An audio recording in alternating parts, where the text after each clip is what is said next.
लेकिन स्कूल कॉलेजों की भाषा अंग्रेजी, समाज की भाषा हिंदी लेकिन न्यायालयों की भाषा अंग्रेजी, समाज की भाषा हिंदी लेकिन संसद की भाषा अंग्रेजी। ये सब 1853 वाले कानून के प्रतिरूप हैं। मुझे नहीं लगता कि मैकॉले मर गया है, उसी की आत्मा है जो हम सब में प्रवेश कर गई। मैं अपने आप को भी उसमें मानता हूं, अलग नहीं मानता, क्योंकि हम सब उसी अंग्रेजी शिक्षा में से पढ़कर निकले हैं ना, इसलिए मुझे परिचय देने में अच्छा नहीं लगता। कोई वो सम्मानजनक नहीं है। हम अपनी डिग्रियां बताते हैं, वो एक तरह से अंग्रेजों का सम्मान बढ़ाते हैं, उसमें भारत का सम्मान नहीं है। क्योंकि ये डिग्रियां तो सब अंग्रेज बना के गए ना, BA, BCom, BSc, BTech, MTech, MBA, BBA, ये तो सब अंग्रेजों की बनाई हुई। इन्हीं को तो गाते हैं ना हम हर जगह व्याख्यान के पहले। मुझे बिल्कुल नहीं अच्छा लगता कि आप इसको गाएं और फिर सबको इसका हैसियत बताएं कि देखो ये कितना ऊंचा आदमी है, क्योंकि अंग्रेजों के बनाए हुए कागज के टुकड़े हैं इसके पास। भले ऊपर पूरा खाली है लेकिन कागज के कुछ टुकड़े हैं हमारे पास। और हम मूर्खानंद ऐसे हैं कि उन कागज के टुकड़ों को फ्रेम में लगा लगाकर घर में, दीवार पे, ड्राइंग रूम में, डाइनिंग रूम में, ये कागज के टुकड़े जिनका ज्ञान से कोई लेना देना नहीं, वो हमारे लिए महत्व के हैं, क्योंकि हम सब में मैकॉले की आत्मा ने प्रवेश किया हुआ है। सच कह रहा हूं आपसे, आज हिंदी दिवस है तो अपनी आत्मालोचन भी हमें करने की जरूरत है। और अगर नहीं मैकॉले की आत्मा हम में आई होती तो हमारे बच्चे कभी भी मम्मी डैडी नहीं बोल रहे होते,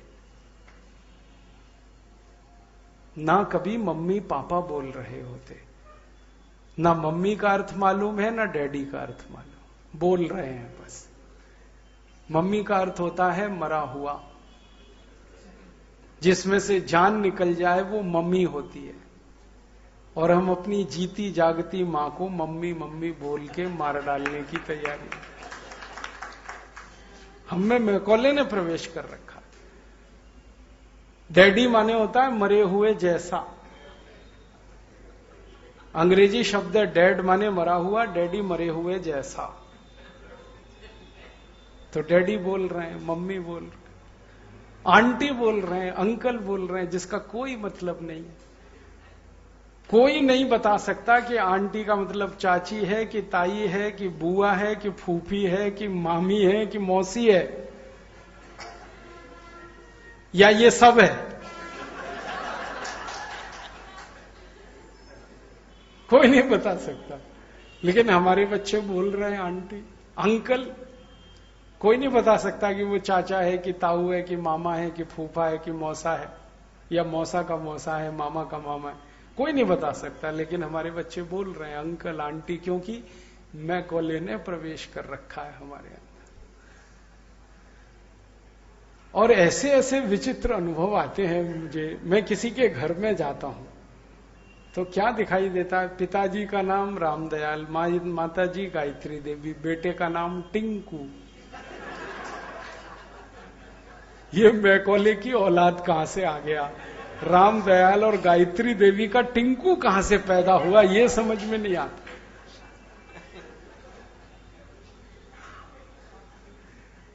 और अंग्रेजी डिक्शनरी अगर आप देखोगे तो टिंकू का अर्थ है आवारा लड़का।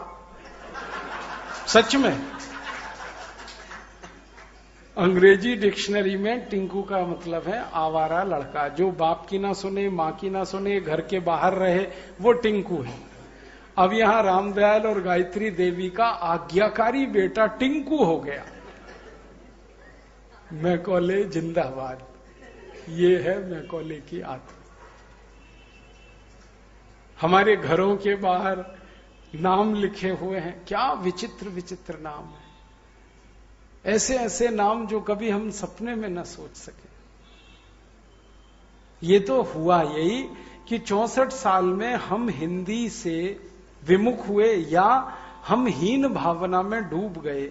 हमको हिंदी में अब कुछ ऐसा दिखता ही नहीं है कि गौरव कर सकें। इसलिए ये mummy, daddy, uncle, aunty, Tinku, Pinku, Babli, Dabli, dimple, pimple, twinkle, ये सब घर में घुस गए।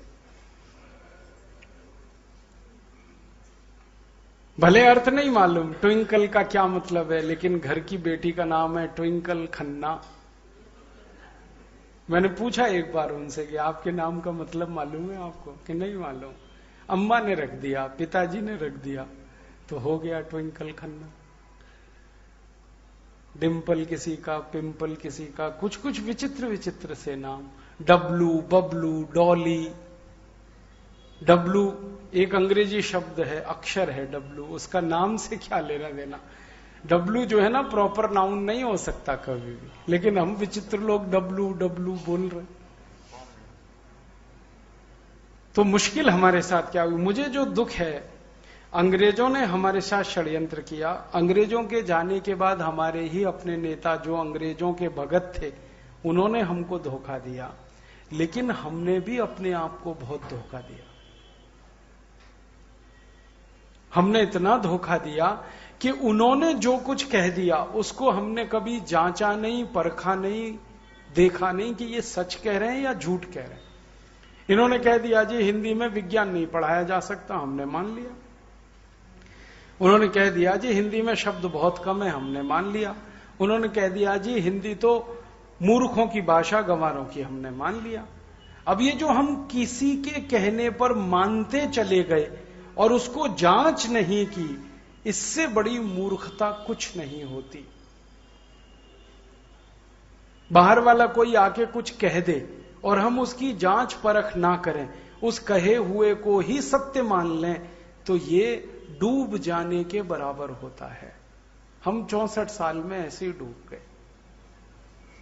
इसलिए हिंदी का महत्व, हिंदी का सम्मान, हिंदी का गौरव हमसे चला गया तो सरकार ने तो पहले से ही छोड़ रखा था। इसलिए कोई बड़ा आंदोलन नहीं खड़ा होता। कभी हुआ था एक बड़ा आंदोलन आर्य समाजियों के बदौलत, उनकी ताकत, लेकिन उसके बाद तो खत्म। लोहिया जी के जाने के बाद तो सन्नाटा है पूरे देश। हिंदी के लिए कोई आंदोलन नहीं खड़ा हुआ, और जो हो जाता तो ये दिन हमें नहीं देखना पड़ता। जो आज हम रो रहे हैं ना कि हिंदी हमारे संविधान की भाषा नहीं है, इसके लिए रोना अपने आप से भी है कि हमने चूंकि हिंदी को गिरा दिया अपने रोजमर्रा के जीवन में। जब हम उसे सम्मान नहीं देंगे तो दूसरों से आप कैसे अपेक्षा करेंगे कि वो सम्मान दे। तो आज मैं आपसे निवेदन करने आया कि इस हिंदी को अगर सच में आप ईमानदारी से चाहते हैं कि देश के संवैधानिक पद पर ये विराजमान हो, राष्ट्रभाषा ये बने, तो इसके लिए पहले इज्जत आपको इसकी बढ़ानी पड़ेगी, तब सरकार और दूसरे लोग इसकी इज्जत करना शुरू करें। आप इसकी बेइज्जती करते रहें और ये अपेक्षा करें कि सरकार कर देगी, ये नहीं होने वाला। आप पहले इसकी इज्जत शुरू करिए, आप इसका सम्मान शुरू करिए। और मैं फिर कह रहा हूं, किसी भी भाषा की सबसे बड़ी इज्जत और सबसे बड़ा सम्मान वो होता है जब हम भाषा को बार बार इस्तेमाल करते हैं और ज्यादा से ज्यादा उसको प्रयोग में लाते हैं। जितना ज्यादा प्रयोग आप हिंदी का करेंगे, जितना ज्यादा इस हिंदी का इस्तेमाल आप करेंगे अपने रोजमर्रा जीवन से लेकर अपने शोध प्रबंधों तक, उतना ही ज्यादा हिंदी का सम्मान बढ़ेगा। और आप में अगर इसका आत्म गौरव आया, हिंदी का सम्मान आपने बढ़ाया, तो सरकार से तो करवाई लेंगे, वो कौन सी बड़ी बात। सरकार तो कर देगी, बहुत मुश्किल नहीं है अब इस देश में। अब जमाना थोड़ा बदल गया है। कैसे बदल गया? कुछ ऐसा परिवर्तन आया पिछले 20 साल में कि हिंदी दक्षिण से लेकर उत्तर, पूरब से लेकर पश्चिम और भारत के बाहर अमेरिका, यूरोप और कई जगह फैल गई। 20 साल में ये परिवर्तन मैं देख रहा हूं। हिंदी का उपयोग बढ़ रहा है, भारत में ही नहीं, अमेरिका में। संयुक्त राष्ट्र महासभा में अब तक कुछ भाषाओं को विशेष दर्जा मिला हुआ है, जैसे फ्रेंच। संयुक्त राष्ट्र में फ्रेंच तो मूल भाषा है, अरबिक अरबी भाषा, फिर चीनी चीन वालों की भाषा, फिर स्पेनिश। तो ऐसे 5-6 भाषाओं को उन्होंने बहुत सम्मान दे रखा है संयुक्त राष्ट्र ने। अब संयुक्त राष्ट्र गंभीरता से सोच रहा है कि हिंदी को भी वही दर्जा मिले जो फ्रेंच को है, स्पेनिश को है, अरबी को है, चीनी को है, वो हिंदी को भी मिले। और संयुक्त राष्ट्र ने इस बार कहा भारत सरकार से कि आपकी भाषा को हम संयुक्त राष्ट्र की भाषा बनाना चाहते हैं, आप इस दिशा में थोड़ा प्रयास करें, हम भी आपका सहयोग करें। तो पता है क्या कहा उन्होंने? संयुक्त राष्ट्र की संस्था है स्थायी समिति, उन्होंने भारत सरकार को एक प्रस्ताव दिया कि हर साल भारत सरकार $70 करोड़ खर्च करे, क्योंकि यहां जब हिंदी को हम फ्रेंच के स्तर पे ले आएंगे तो संयुक्त राष्ट्र में जो भी व्याख्यान और चर्चाएं होती हैं उन सबका हिंदी भाषांतर हमें सबको सुनाना पड़ेगा, जैसे वो फ्रेंच और दूसरी भाषा में सुनाते हैं। तो वो कहते हैं इसमें $70 करोड़ का खर्च है। और इस समय संयुक्त राष्ट्र जो है ना दिवालिया हो गया। वो कहते हैं जी हमारे पास तो पैसे हैं नहीं, हमारे पास तो अपने कर्मचारियों को तनख्वाह देने के पैसे नहीं है, तो आप अगर $70 करोड़ प्रतिवर्ष हमको दे सकें भारत से, तो हिंदी का वो स्तर हो जाएगा जो वहां फ्रेंच का है, अरबी का है, चीनी का है, स्पेनिश का है।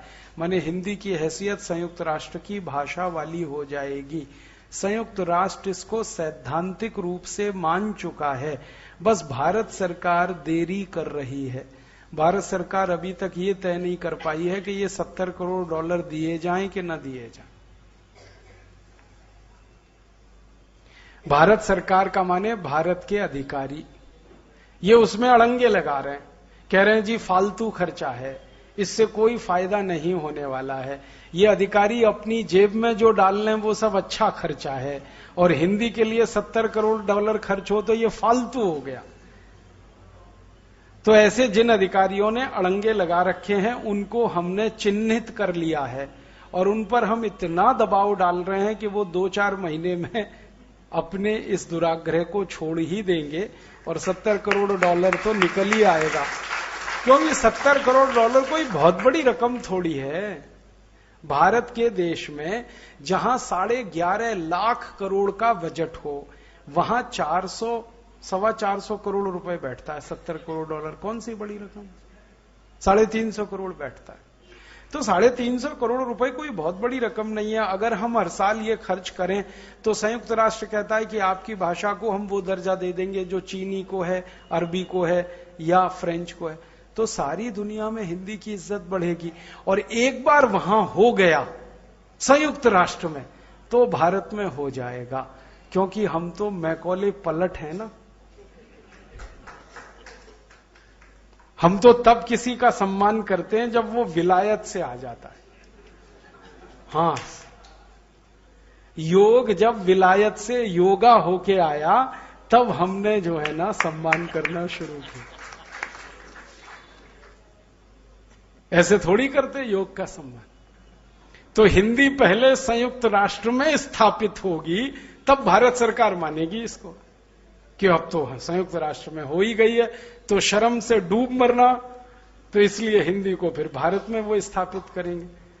तो हम कोशिश कर रहे हैं कि संयुक्त राष्ट्र में जल्दी से जल्दी हिंदी को जो दर्जा देने की बात वो कह रहे हैं वो मिल जाए।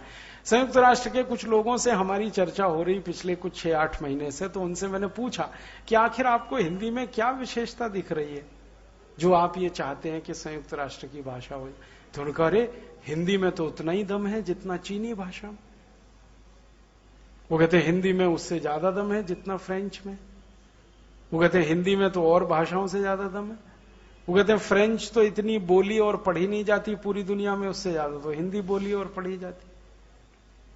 तो वो मानते हैं कि हिंदी में दम है, और उसका कारण वो मानते हैं कि हिंदी का संस्कृत से जुड़ाव।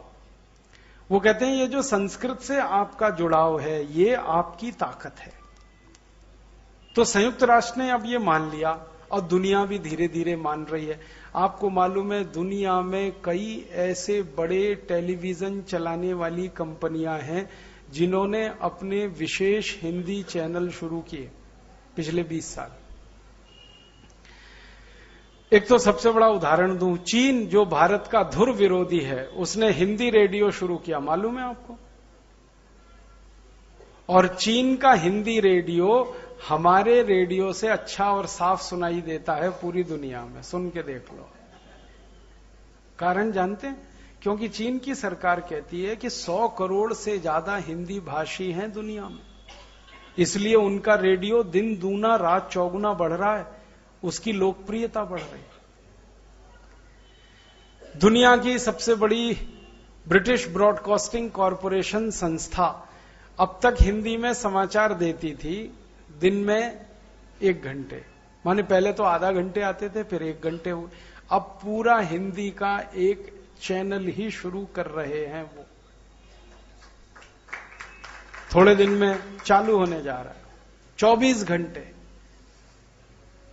अब बीबीसी हिंदी पे आ रही है, चीन ने हिंदी का रेडियो शुरू कर दिया, जर्मनी की सरकार का हिंदी रेडियो चालू है इस समय, मालूम है आपको? धुआंधार चल रहा है, खूब सुना जाता है जर्मन रेडियो जो हिंदी में आता है। फ्रांस की सरकार तैयारी कर रही है हिंदी रेडियो शुरू करने की, स्पेन में तैयारी चल रही है। तो दुनिया भर के देशों में अब हिंदी के प्रति नजरिया बदल रहा है और उनको हिंदी 100 करोड़ लोगों की भाषा दिखाई दे रही है। और दुनिया के देशों को जोड़ें तो 120, तो 120 करोड़ लोगों की भाषा को कोई अनदेखा नहीं कर सकता, क्योंकि दुनिया के कई देश इसमें समा जाएंगे, इसलिए इसकी ताकत बहुत बड़ी है। और एक तीसरी बात यह हुई है कि हिंदी बोलने समझने जानने वालों का बाजार अब दुनिया में बहुत तेजी से बढ़ रहा है और हिंदी बोलने जानने समझने वालों की क्रय शक्ति भी बहुत तेजी से बढ़ रही है। तो बहुत बड़ी संभावना है दुनिया की कंपनियों के लिए। तो बड़ी बड़ी कंपनियों ने अपने विज्ञापन हिंदी में शुरू कर दिए। ब्रिटेन की कई बड़ी कंपनियां हैं जो हिंदी विज्ञापन कर रही हैं आजकल, अमेरिका की कई बड़ी कंपनियां हिंदी विज्ञापन कर रही हैं और उनको ये समझ में आ रहा है कि हिंदी विज्ञापन लोगों को उनका जल्दी समझ में आता है अंग्रेजी की तुलना में। तो कंपनियों को हिंदी की ताकत पता चल गई है, सरकारों को दुनिया में हिंदी की ताकत पता चल गई है, अर्थव्यवस्थाओं में जो हर समय काम में लगे रहने वाले अर्थशास्त्री हैं उनको हिंदी की ताकत का अंदाजा हो गया। दुनिया के अर्थशास्त्री कह रहे हैं कि खाली हिंदी भाषा के आधार पर भारत का आर्थिक मूल्यांकन किया जाए तो भारत 450 से 500 लाख करोड़ रुपए वाला देश है, ये अर्थशास्त्री अब मान रहे हैं। तो अर्थशास्त्र की भाषा में हिंदी मजबूत हो रही है, दुनिया के सरकारों की नजरों में हिंदी मजबूत हो रही है, संयुक्त राष्ट्र में हिंदी मजबूत हो रही है। क्यों? क्योंकि हिंदी बोलने वालों की संख्या धीरे धीरे लगातार बढ़ रही है। बस आपसे मेरा इतना ही निवेदन है कि ये दुनिया में जब हिंदी समर्थक और हिंदी सहयोगी बढ़ रहे हैं तो आप थोड़ा हिंदी का ज्यादा सम्मान और ज्यादा इज्जत करना शुरू कर दो तो ये सब काम पक्का हो जाएगा। ये नहीं होना चाहिए कि दिया तले अंधेरा। दुनिया भर में हिंदी सीखने समझने वालों की संख्या बढ़े, सरकारें करोड़ों डॉलर का बजट उस पे लगाएं। जर्मनी की सरकार ने तो विशेष संस्थान बनाना शुरू कर दिया, अरबों डॉलर का बजट है कि जो हिंदी सीखे और सिखाएं, संस्कृत सीखें और सिखाएं। और यहां जब हैदराबाद आऊं तो एयरपोर्ट से लेकर शहर तक हर जगह पढ़ने को मिलता है, 15 दिन में अंग्रेजी सीखिए, 30 दिन में अंग्रेजी सीखिए। शर्म आती है। यहां बोर्ड मिलने चाहिए 30 दिन में तेलुगु सीखिए या 2 महीने में तेलुगु सीखिए या 4 महीने में और अच्छी तेलुगु सीखिए, संस्कृत निष्ठ तेलुगु सीखिए, साहित्यिक तेलुगु सीखिए, ऐसे बोर्ड लगे हों यहां। या हिंदी सीखिए। क्यों? अंग्रेजी सिखाने वाले कहां से पैदा हो गए हैदराबाद में? यही है मैकॉले की आत्माएं।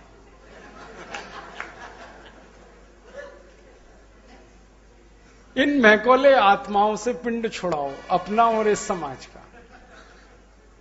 तो पिंड कैसे छूटेगा? इसके रास्ते हैं कि ये जितनी मैकॉले आत्माएं हैं इनसे असहयोग करो और इनका बहिष्कार करो। इनको अपने किसी सम्मान समारोह में मत बुलाओ और इनका कोई सम्मान मत करो और इनसे कोई रिश्ता मत रखो। आपके घर में शादी है, अपने घर का निमंत्रण उनको मत दे के आओ जो मैकॉले मानस पुत्र, मत बुलाओ उनको अपने घर, और उनके घर आप मत जाओ।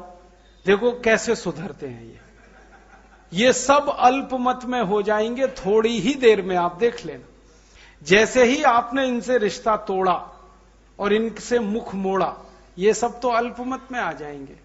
इनकी जड़ें तो आपके पानी से सिंचित हो रही हैं, आपने इनकी जड़ों में पानी देना बंद किया, ये तो सूख जाएंगे, सबके सब मर जाएंगे, चिंता मत करो। जैसे मैकॉले मर गया वैसे ये भी मर जाएंगे। आप बस इनसे रिश्ता और व्यवहार अपना कम कर दो तो इनकी अकल ठिकाने आ जाएगी। अब शुरू कहां से करना, छोटी छोटी बातें। आपके घर कोई निमंत्रण पत्र लेके आए बेटे या बेटे की शादी का, बेटे या बेटी की शादी का, और अगर वो अंग्रेजी में है, उसी के सामने फाड़ के फेंक दो, देखो क्या असर होता है। मैंने किया। एक बहुत, इस देश के बहुत बड़े पूंजीपति जिनका नाम मैं नहीं लूंगा, वो आए अपने बेटी की शादी का निमंत्रण देने हरिद्वार पतंजलि योग पे, अंग्रेजी का निमंत्रण पत्र मैंने फाड़ दिया। कहने लगे ये क्या किया आपने? मैंने कहा मुझे अंग्रेजी आती नहीं, मेरे लिए तो ये काला अक्षर भैंस बराबर, पढ़ूंगा क्या? कहने लगे आपको नहीं आती? मैंने कहा नहीं आती। कि मैं पढ़ के सुनाऊं? मैंने कहा तो फिर सुनूंगा नहीं, मैं बंद कर लूंगा अपने काम, मुझे सुनना नहीं। कहने लगे तब आप शादी में नहीं आएंगे? मैंने कहा फाड़ने का मतलब ही यह है कि मैं नहीं आऊंगा। कहने लगे स्वामी जी, मैंने कहा उनको भी नहीं जाने दूंगा। परिणाम जानते हैं क्या हुआ? जब उनको मैंने कहा कि स्वामी जी को भी नहीं जाने दूंगा, कहने लगे कैसे रोकोगे? मैंने कहा सत्याग्रह करूंगा। तब वो लौटे, फिर उन्होंने हिंदी में निमंत्रण बनाया, फिर मुझे देने आए, स्वामी जी को भी दिया, तब स्वामी जी ने उनको आशीर्वाद दिया, हम भी गए उनकी शादी। एक झटके में ठीक हो गए, वो सारा अंग्रेजी गुरूर उनका निकल गया।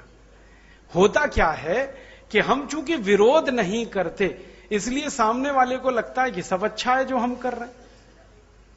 एक आदमी भी विरोध करना शुरू करे, भले वो कम है, लेकिन थोड़े दिन में वो ताकतवर हो जाता है। तो आपके पास अगर कोई अंग्रेजी निमंत्रण पत्र लेके आए तो आप यही करो उसका, और उससे कहो या तो तेलुगु में ले आओ या हिंदी में ले आओ। अंग्रेजी निमंत्रण पत्र पे हम नहीं जाएंगे कहीं भी, यहां से शुरू करो। फिर अपने बच्चों के नाम बदलो, ये पिंकू, टिंकू, बबली, डबली, ट्विंकल, डिंपल, पिंपल, ये सब बंद करो। अच्छे अच्छे हिंदी में नाम है, संस्कृत में बहुत अच्छे नाम है, वो सब नामों से बच्चों को बुलाओ। इसके लिए थोड़ा अभ्यास करना पड़ेगा, क्योंकि जवान पे चढ़ गया टिंकू, उतरने में देर लगेगी, लेकिन प्रयास के साथ आप करोगे तो थोड़े दिन में उतर जाए। और बच्चों को समझाओ कि आपका जो व्यक्तित्व है वो टिंकू नहीं है, वो कुछ भी है, राम है, श्याम है, मोहन है, कृष्ण है, जो भी है, टिंकू तो नहीं है। तो बच्चे भी समझेंगे, आप भी करोगे। तो नाम अपने सब हिंदी में, तेलुगु में, संस्कृत में, और आपके घर में आने वाले निमंत्रण पत्र सब तेलुगु, हिंदी आदि आदि, संस्कृत वगैरह वगैरह। फिर तीसरा काम, घर के बाहर दरवाजे पर देखो कहीं अंग्रेजी में तो कुछ नहीं लिखवा रखा, आरसी मिश्रा, एपी शर्मा। ये क्या होता है एपी शर्मा? आनंद प्रकाश शर्मा तो समझ में आता है, एपी शर्मा क्या है? रमेश चंद्र मिश्रा समझ में आता है, आरसी मिश्रा क्या है? ये मूर्खता कम करो। कहते हैं जी हमने संक्षेप कर दिया। किसने बोला था आपको संक्षेप करने को? हमको बोलने में कोई तकलीफ थोड़ी हो रही है। आनंद प्रकाश शर्मा हम बोल रहे हैं भाई, तो संक्षेप करने की जरूरत क्या है? नाम के संक्षेप थोड़ी हुआ करते हैं दुनिया में। नाम जो है ना, एक ऐसी संज्ञा है जिसका संक्षिप्तीकरण नहीं होता, और नाम एक ऐसी संज्ञा है जिसको बदल नहीं सकते आप। वो जो है सो है। आनंद प्रकाश है तो है, राम प्रकाश है तो है, लक्ष्मण प्रकाश है तो है। अब इसका संक्षेप मत करो, लक्ष्मण प्रकाश का एलपी मत करो, आनंद प्रकाश का एपी मत करो, रमेश चंद्र का आरसी मत करो। घर के बाहर जितने आपके बोर्ड लगे हैं नाम पट, इनको ठीक कर लो, यहां से शुरू करो। चौथा काम क्या करना, इज्जत बढ़ानी है हिंदी की, अपने हस्ताक्षर हिंदी में करो। पत्र लिख रहे हो तो हिंदी में लिखो, पता लिख रहे हो तो हिंदी में लिखो। कई महानुभाव हैं पत्र तो हिंदी में लिखते, पता जरूर अंग्रेजी में लिखेंगे, और पत्र भी हिंदी में, पता भी हिंदी में, लेकिन हस्ताक्षर जरूर अंग्रेजी में करेंगे। क्या मोह है, ऐसा मोह, हस्ताक्षर अंग्रेजी में हर समय। ये मोह को छोड़ो, क्योंकि इज्जत बढ़ानी है आपको हिंदी की, तो हस्ताक्षर हिंदी में करो। बहुत अच्छा होगा तेलुगु में करो, हिंदी की बहन तो है। हिंदी नहीं तो हिंदी की बहन है, मां नहीं तो मौसी तो है, तो मौसी की भी तो कोई इज्जत है, मां के जैसी है इसलिए मौसी है। तो या तो तेलुगु में करो, नहीं तो हिंदी में करो, नहीं तो संस्कृत में करो हस्ताक्षर। और अभी भारत सरकार के कुछ प्रयास हुए हैं जिसके आधार पर हर बैंक हिंदी हस्ताक्षर किए चेक को स्वीकार करने के लिए उत्तरदायी है, मना नहीं कर सकता। मना करेगा तो बैंक का लाइसेंस रद्द। तो इसका फायदा उठाओ। हर बैंक आपका हिंदी चेक हस्ताक्षर वाला स्वीकार करेगा, हिंदी में लिखा हुआ चेक भी स्वीकार करेगा, ड्राफ्ट भी हिंदी में लिखा हुआ। तो आप अपने हस्ताक्षर हिंदी कर दो। बैंक में हस्ताक्षर का नमूना बदल दो। अगर कभी पहले अंग्रेजी हस्ताक्षर कर दिए, गलती हो गई, अब ठीक कर लो। नमूना बदलने के लिए बैंक आपको समय देता है, मोहलत देता है। तो अपने जीवन में छोटी छोटी चीजों से शुरू करो। और फिर एक चीज करो कि ज्यादा से ज्यादा हिंदी शब्द आपके भंडार में हो। भंडार माने दिमाग में। इसके लिए हर दिन कुछ नए हिंदी शब्द सीखो और उनके उपयोग करो। भाषा की ताकत, मैं बार बार कह रहा हूं, उपयोग से तय होती है। जितना ज्यादा उपयोग करोगे भाषा उतनी मजबूत होगी। तो हिंदी का ज्यादा से ज्यादा उपयोग हो तो ज्यादा से ज्यादा शब्द आपको आने चाहिए, तो शब्दों का भंडार बड़ा करो। हम कभी ईमानदारी से ये लिखें कि हमें कितने हिंदी शब्द मालूम है, तो शायद 500 से 1000 में सबकी गिनती खत्म हो जाएगी, जबकि शब्दों की संख्या 80 लाख से ज्यादा है। तो सीखो नए नए हिंदी शब्द, और उसको सीखने के लिए आप पुस्तकों का सहारा लो। देखो, शब्द नए सीखना तो सबसे अच्छा तरीका है पुस्तकें पढ़ना। पुस्तकें ज्यादा से ज्यादा हिंदी की पढ़ो तो नए नए शब्द आपके भंडार में आते ही जाएंगे, आते ही जाएंगे। जो पुस्तकें आपको पसंद हैं, जैसे किसी को कहानी की पुस्तकें पसंद हैं वो पढ़ो, किसी को कविता वाली तो वो पढ़ो, किसी को उपन्यास पसंद है वो पढ़ो, किसी को आर्थिक विषय की पुस्तकें पसंद हैं वो पढ़ो, हिस्ट्री माने इतिहास की तो वो पढ़ो। पुस्तकें ज्यादा से ज्यादा पढ़ोगे, शब्द भंडार बढ़ता ही जाएगा। और जितने ज्यादा शब्द आपके पास होंगे उतनी ज्यादा मजबूती भाषा की आप में होगी, और आप फिर उसका ज्यादा सम्मान करेंगे, और फिर दूसरा आपसे ज्यादा सम्मान करेगा उसका। और एक दो छोटे छोटे काम आप कर सको अपने जीवन में तो बहुत अच्छा है। कि आपने कोई प्रतिष्ठान बनाया, माने कोई आपका व्यापारिक केंद्र है, प्रतिष्ठान है, कोशिश करो कि उसके नाम भी हिंदी में आ जाए, जितना ज्यादा से ज्यादा संभव। नहीं तो तेलुगु में आ जाए, तो आपके प्रतिष्ठान का नाम, फिर आपके घर का नाम। कई लोग घर का नाम रखते हैं, तो घरों के नाम भी हमारे सब हिंदी में आ जाएं, प्रतिष्ठान के नाम सब हिंदी में आ जाएं, बच्चों के नाम हिंदी में आ जाएं, पड़ोसियों परिवारों को संबोधन हमारे सारे हिंदी में आ जाएं। इसमें बिल्कुल शर्म मत महसूस करो कि अंकल की जगह किसी को भी चाचा कहो, काका कहो, कोई शर्म की बात नहीं। काका बहुत सम्मानजनक शब्द है, चाचा बहुत सम्मानजनक शब्द। ताऊ कहो, मामा कहो, मौसा कहो, जो कहना है कहो। ये अंकल के चक्कर में, आंटी के चक्कर में, ये सब हटाओ अपने जीवन। और कुछ ऐसे फालतू अंग्रेजी शब्द हमने जबरदस्ती अपनी जिंदगी में लगा रखे हैं जिनका कोई मतलब नहीं, हमें भी नहीं मालूम। मदर इन लॉ, ये नहीं कहते ये सासू माँ, कहते मदर इन लॉ। अभी मदर इन लॉ कौन सी है?